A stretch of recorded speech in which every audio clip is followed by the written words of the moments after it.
All right, so I told you guys you were on this hair journey with me, so here's a little hair update for you guys.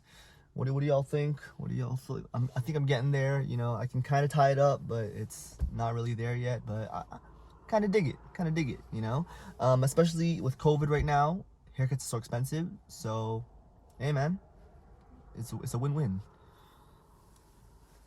What's good, guys? Welcome back to my channel. Why do I always use my hands like this? My name is Robin. If you guys that don't know, thank you for tuning in. I appreciate you guys. If you guys dig the content, hit that thumbs up, like and subscribe. Appreciate it. You already know what it is. Let's get straight into it. I'm hungry. Again, first meal of the day. It's like mid-afternoon, and I got some dope stories for you guys today. I kind of also want to just talk to you guys, but I also kind of threw in some stories. But let's get to the food because I'm kind of hungry. Okay. Today we got some Taiwanese food, and boy, is it bussin'. First off, we got ourselves some takoyaki. Ooh, now the menu said squid balls, but takoyaki is octopus balls. So I don't know. Someone fact check me on that. Ooh, little flakes on that. Little wasabi mayo. Ooh, see that, boy. But the star of the show, the main attraction. Boom. Oh, it's hot still. Look at that. All nicely wrapped. Salivating, thinking about this right now. Oof, unboxing. Oh, popcorn chicken bento box. I know, and this ain't no friggin' KFC Popeyes popcorn chicken. This is that Taiwanese popcorn chicken. I don't even know how to explain it. It's juicy, it's soft, is good stuff. Okay. Okay, well, yes. What do we got? Some cabbage, which I'm probably not gonna F's with. I just don't like cabbage. Tofu's fire, and some fish cake with like their little sauce.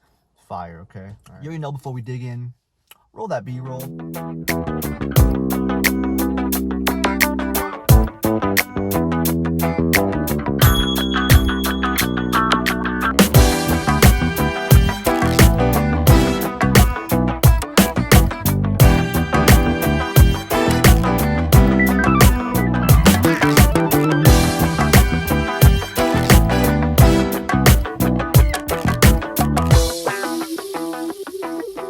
So I was kind of just thinking, because when I'm at work, I got nothing but time and I'm always thinking, you know.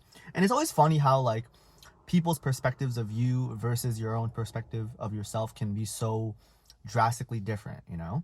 But before we get into anything, let's get into some of this food, okay? Don't know if y'all can see that, so I'm gonna zoom this in for you. Takoyaki ball, got a little seaweed, got some flakes, that wasabi mayo. Cheers, y'all. Seasoning is impeccable. Wow.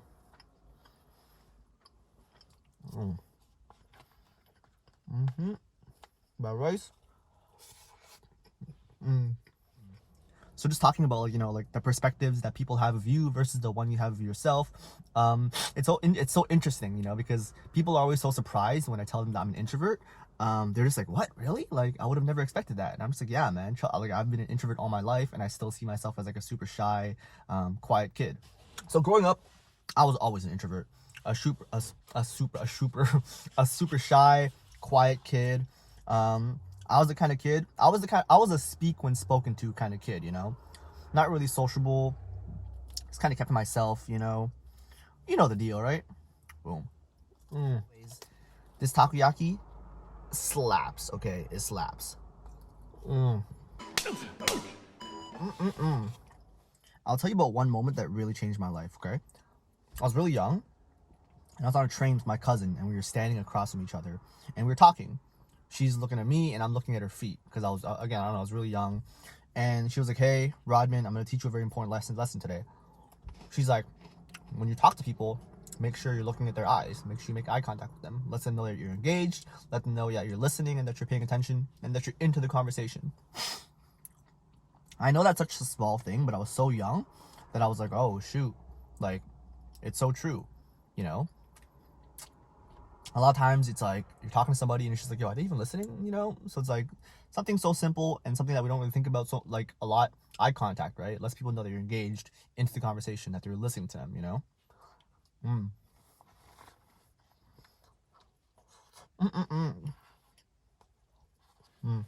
I think just like getting older and having more experiences, it just naturally made me a more open person, more sociable, more down to meet new people and go out and stuff.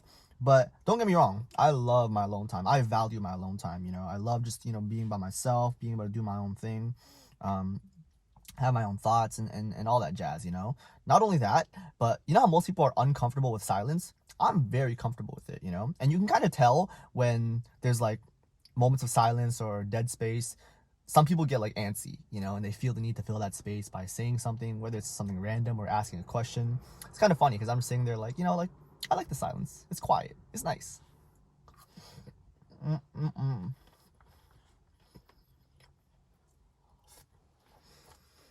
So like I said, when people first meet me, they're often surprised to hear that I'm an introvert. But people's first impressions of me is often that I'm very unapproachable just because I have a strong RBF. And for one, I've only met one person in my life who has a smile as a resting face. Most people's resting face is just natural. But obviously some people just look more unapproachable than others. Like my resting face isn't like, hi, my name's Rodman. Like, no, it's not me. This is me. So I understand if people see me as very unapproachable, and mean. This next story is really funny. Okay, so me and my friends, we go to this like retreat sleepover thing. It's me and two other friends. We find out that it's 2 per room. So my 2 friends end up sleeping together or rooming together, and I end up rooming with like someone random. And I meet him. He's a cool guy. His name was Conrad. And throughout the day, all of us just like we're playing board games, just getting to know each other, playing sports, all that stuff, So come nighttime, right? We go to sleep. It's one bed. It's one queen bed. So me and this guy Conrad are sharing a bed. Okay. So in bed, I'm trying to sleep. I close my eyes, and this guy's like, "Hey man, I know this is random. It's kind of weird. I know we're in the same bed, but you have a really warm personality." What? Bro, what are you talking about, man? I'm sorry, what? He's like, "Yeah, man, when I saw you walk through the door with your 2 boys, I was like, that guy right there, that guy's really cool. Like, he looks really chill. He looks really fun to be around." I didn't even know what to say. I was just like, "Hey, man, thanks, bro. I appreciate it. Go to bed. Good night." The next day, we're all doing our thing. I go back to my room. I walk in. I see this guy in bed, under the covers, on his laptop, and I hear a female voice.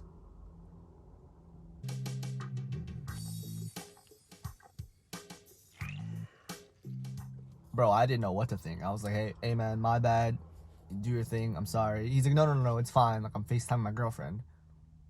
Oh, sick. Okay. Oh, my bad, bro. Sorry. Like, do your thing, bro. Like, my bad. What do you think? What do you think he was doing? I don't even know, man.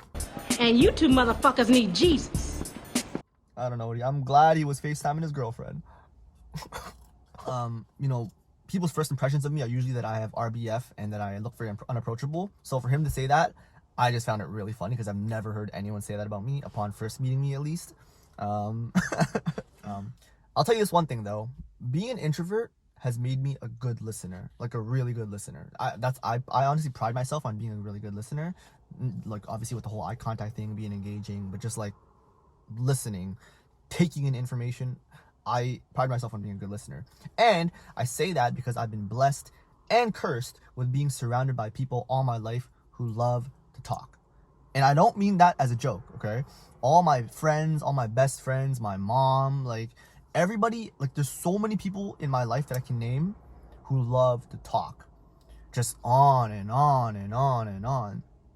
And obviously, like for me, like I'm not really a big talker, so I usually just sit and observe and listen. And so people just, I don't know how it happens, but I always find myself in positions where people are just kind of ranting to me and stuff like that. And I don't say it to be boastful. I just say that like people just love to talk, and I'm just like, all right. Sometimes I have the patience for it. Sometimes I'm just like, frick, like, all right, let's hear it.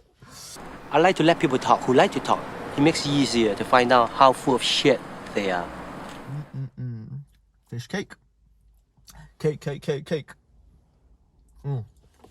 It's funny because, like I said, right, like these later parts of my 20s, I think I've just naturally become a more open and quote unquote extroverted person, you know, to the point where now, like, a lot of my friends and like my coworkers and people in my life have told me on multiple occasions, like, yo, I could see you doing vlogs, I could see you doing a podcast, like, you have the personality for it, you know, like, I would listen to you and stuff.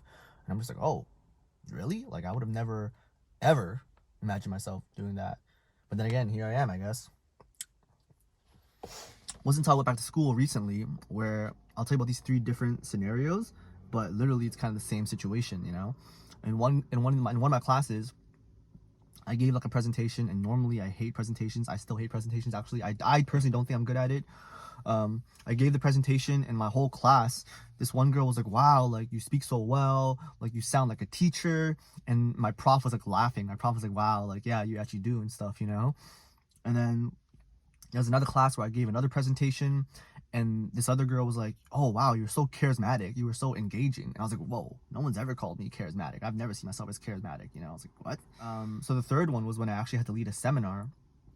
And after I led the seminar, my prof was like, Rodman, I didn't know you had that in you. Because I never said anything in that class. I never really talked in that class, you know. My prof was like, oh, I didn't know you had that in you. You're always so quiet and whatever in class, but wow, you were super like professional and engaging and like charismatic, and like you led that so well and stuff. She's like and I remember it was crazy because she was like, when you graduate and if you ever like end up leading seminars, like, let me know, like, I would love to attend one. And I was like, oh, like, shoot, like, thanks, like, wow. You know, like, so it all just kind of like came full circle, and now I'm like kind of realizing, like, oh, like, I have like stepped out of my bubble so much since I was like a little boy, you know, even though I still kind of see myself as that shy, quiet kid. Yeah, so I honestly think that everyone has a little bit of introvert and extrovert in them. Honestly, it just depends on your surroundings and who you're with. But it's kind of like a seesaw. Like, I would say most people definitely lean to one. Like, I personally lean to more of an extrovert, but obviously I have extroverted tendencies. Maybe you're different. My coworker said that I'm a selective introvert. So it's like I pick and choose my moments to be an introvert, you know. And it's so true because around some of my friends, you know, the quiet kid, I sit, I observe, I listen, I chill, I blend in. And in other groups of friends, I'm more talkative and I won't shut up, you know. Last thing I want to say is that, yo, social battery is such a real thing, an important thing to take into consideration. Because as a proclaimed or self-proclaimed introvert, sometimes, man, when there's too many events in a day, I'm just like, oh, I get so drained. I just want to go home, you know, slip into some comfortable clothes and just chill, you know. I was telling my friend the other day, I was like, man, I'm getting to that point where it's one event per day.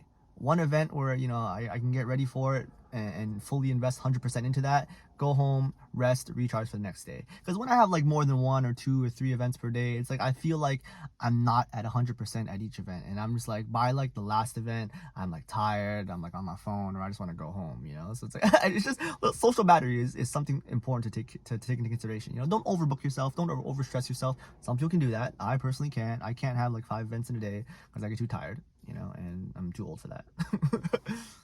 It's always dope just to see the growth in your life, you know, the growth, the changes for the better, just to see how far you've come from who you were to who you are now and who you're going to become.